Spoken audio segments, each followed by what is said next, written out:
razor it, but you razor female skin, not male skin. So it's forehead, eyes, underneath, round here. And of course, you can see why a lot of these Japanese women over a number of years, okay, diet plays a key part because they eat lots of fish and things like that, but why they've got nice, smooth forehead, no wrinkles around the eyes, and especially around the mouth area, because they actually razor their skin every other day, maybe 3 or 4 times a week. So that was called, okay, sorry, America's got hold of it and called it dermaplaning. What they do with dermaplaning is use a scalpel. So anything from a 10 to 14 grade scalpel, it's not good. And I've seen so many over the years where the skin looks like it's on fire. And it takes a long time for the skin to recover. And it's almost done dry as well, Sean. So not many products, no pre. Is that you know, there's like 4 layers in there on the skin, and it's like if you damage that top layer severely and you go into the underneath layer and damage that as well, the repercussions are horrendous, Mark. Well, you have between 25 and 30 layers of the outer layer of the epidermis. Yeah. Right. So you have 7 layers of skin. That's how your skin's built up. But the outer layer of the epidermis is made up between 25 and 30. So that's what we're shedding all the time. Wow. Yeah. So I was told it was like 4, like when I was doing stuff in college and stuff like that. And that's like they just haven't got a clue what they're teaching. Not at all. This is the reason why I've been so popular, because I brought the science to it all as well. So that's it, Mark. I love it. Technologists working with top skin consultants around the world, which has obviously helped me to make the and create the range as well. But yeah, we have between 25 and 30, and that's what we shed all the time. Now, when you use a straight razor or an open blade razor, whatever you want to call it, shavettes, American call it shavettes, that can remove up to maybe 10 layers of the outside of the epidermis. So you're still left with 15 to 20. If you do it on a female skin, because there's no hair, coarse hair, you can take almost half and beyond that, maybe up to 25, so almost all of it. So that's how good this thing is, but if you use the right product. So what I've done is, rather than use acid, I've introduced my products. I've introduced the blade, which is why I call it dermablading, not dermaplaning. And there's a big difference between the two. So what I do is far less harsh on the skin, but it has the same scientific benefits as dermaplaning. But in terms of how the skin recovers, it recovers more quickly. And then we keep the skin hydrated from start to finish. And the results are absolutely amazing. I've worked with skin that have got acne, rosacea, eczema. So would you use that? The cooling gel? Yeah. So the cooling gel is part of the whole range, apart from the cream, is used in my dermablading clinic. Brilliant. So, with this now, is this something which you would approach in the same way as a shave, or would you use like a steamer doing it, or would you? Is it like a mask you put over and then shave that completely off?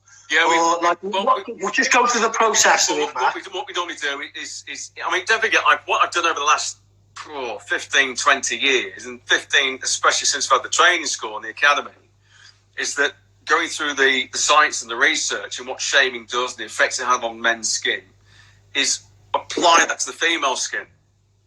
So what we do is almost very similar to the shave. Okay, yeah. So we'll scrub the skin, we apply a hot towel, and then I apply the shave gel oil and make sure that is completely covering the skin. So the forehead, even down to the neck. So we'll shave the neck as well. Yeah, around here. And then once we've done that, I also treat it like I was shaving a man. So I'll also do a second pass. So I'll do a first pass, then I'll do a second pass. Yeah. When that's finished, we apply a cold towel, and I apply a 24 karat gold mask. Yeah. So that puts the nutrients back into the skin that I've just shaved out. So that goes on for at least 20 minutes, sometimes half an hour, depending on the client I've got in. And then when that comes off, we finish off with a hot towel. So we put the heat back in, and then the cooling gel, and then we finish off with the moisturizer. So it's an hour on the bed but an amazing treatment and some amazing results. Have you tried using a steamer, and what's your thoughts?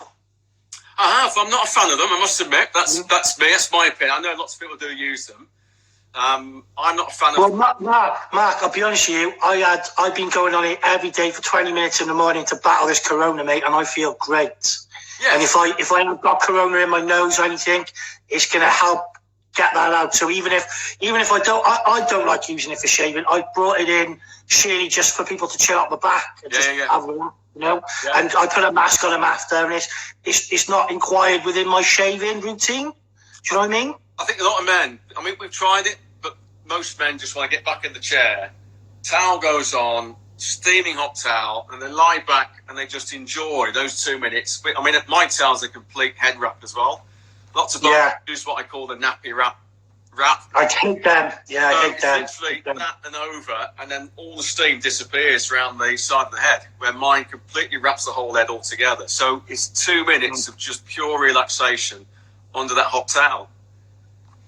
And your weapon of choice when you're shaving, what blade do you like using? I'm accustomed to my Turkish blade, but I have had one customised, and I'm hopefully with my brand I'm working for, Kenshi, I'm looking to design my own razor with them. So just on your thoughts, Mark, do you use a shave app? Do you use a standard razor? Do you use a safety razor? Well, I use it's called the Tondeo Comfort Cup, so some might be aware of that. Tondeo Comfort Cup razor. The reason I like it, Sean, is because it's got almost a natural angle on it. So unlike your double-edged blades, now then, I've already got told off in the past. I've had a slap on the wrist from Gillette for openly saying this when it's to write for some of the men's publications years back.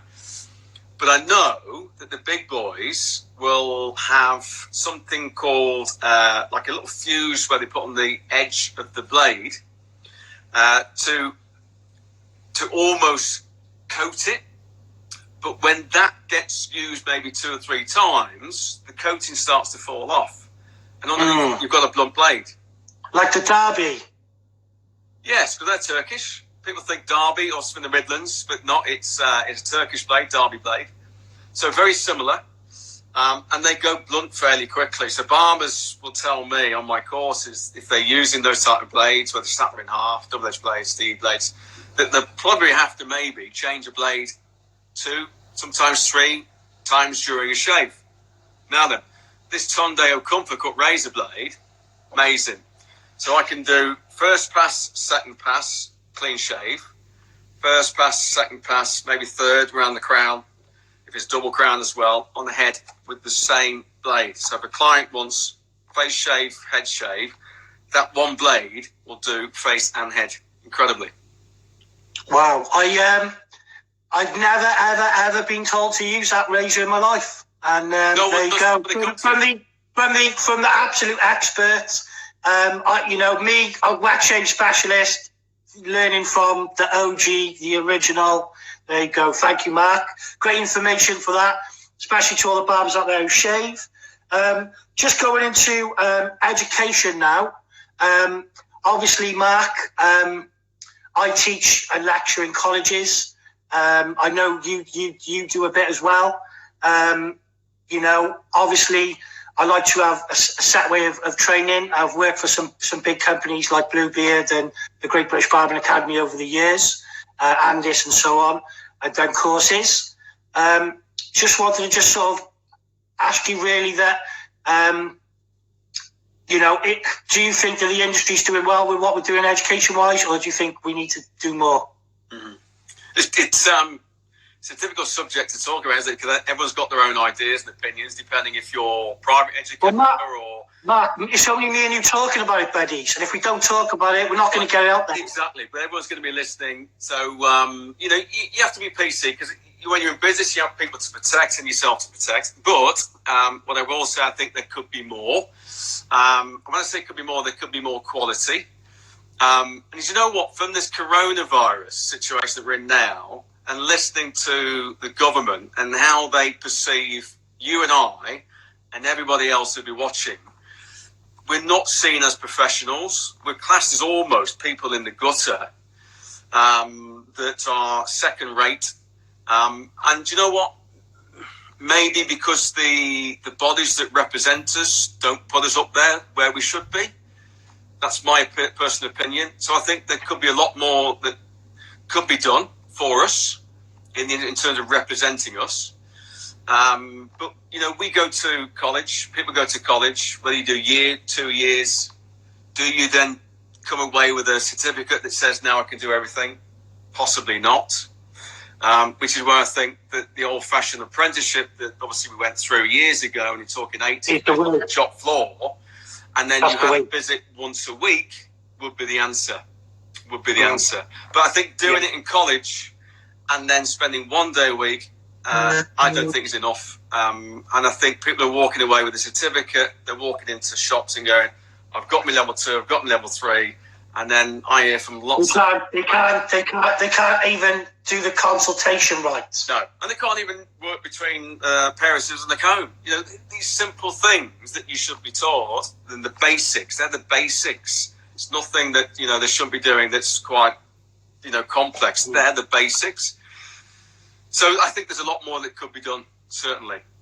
Yeah, Mark, me and Rob were talking about, I personally think after we get past this corona thing, we need to, people like yourself, me, Rob, Tony from the British Master Barbers, all these other people who are in the industry, Kevin Vorley, Tom Baxter, all these other people who have got big names need to pull together and get barbering into the universities as a degree level, and get people like us in there to start building these courses for you know, you can go to university now and learn how to use a camera and get a university degree. Yep. But you can't go and become a master barber, a grand master. I've been doing it 26, 7 years now. Yeah. And, you know, I've got everything that I've achieved, but that should be broken down and put into a university, 4 years in university learning how to become a master barber, and then another year then becoming a grand master, or so on, you know? Well, if you it's not an easy job. It's a lifestyle, Mark, isn't it? It is. And if you talk to our American counterparts, any of them listening, and they will do when they see this going out, I mean, it would take them 12 years to become a master barber. 12. Yeah. So they'll do their craft first, and then they have to apply, and then they have to then almost like take a driving test all over again. You know, so they have to go through all that, even though they've been doing it all those years, to qualify and then get the certificate and the badge and the plaque, and now a master barber. Even with the shaving, really, you know, for me, you know, I look at the shaving modules that are in the barbering sectors at the moment in terms of the qualification. It's about 40 years old. It's so old. It's so old-fashioned. And that's why a lot of people, when they come on my courses and they've seen or they've been on other courses, they've obviously had it done at college, and they go, do you know what? Yours is so advanced, it's so modern, and that's what we need to do. We've got to modernise the industry. And maybe then we will be classed as... It's music to my ears listening to this. It's music to my ears. I'm so glad that you're on the same wavelength with me. Exactly the same. We need to do more. When we recover, we need to change the system. We need to get into university. We need to start people taking it seriously. We need to start, you know, the way you've gone about with your business. I love it. The way you called your place a clinic. You've done it very professional. You've done it to a very high standard. You're being recognised in your community as a businessman, not just a shave doctor in the hair industry or barbering industry, and going to all these events, you know, where people are just stabbing each other in the back all the time. It's a joke. It's a joke, Mark. It is. And people like me and you and Rob, who go out and help people, get attacked the most. Chris Foster, me, you, people get attacked, and they don't realise that if people like me and you are in the industry, there's not going to be an industry. Well, the frustration I have is that there's too many parties now. So you've got too many associations that are split, and nobody is. There should be one only that can lead us all, and then we're all part of that association. Just one. That's all we need. We don't need these splinter groups, because you've got the splinter groups and then they're all on different agendas. And I think there's a lot more that aren't in a clique that can possibly offer, you know, I wouldn't say more, but maybe offer something as well as what they're offering as well. So open it up to more than just a few that I see on a regular basis coming together, but are they really doing it for the benefit of the members? And what is it, a million and a half farmers now across the world, across the UK?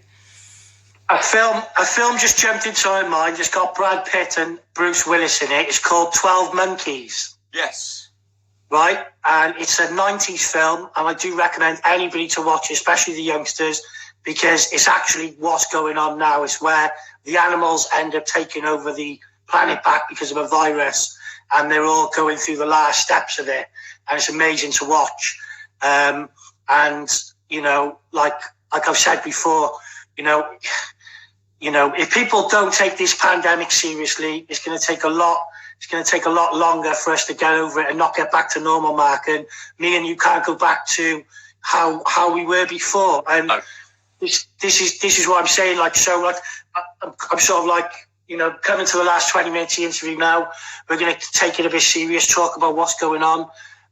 Mark, what steps have you done to protect your business, mate? I've made the relevant inquiries. I've filled in a few forms, made a few phone calls to my accountant and so on. Luckily I've got a good support unit around me for my staff and everything. And I think I'm going to be okay. But yourself?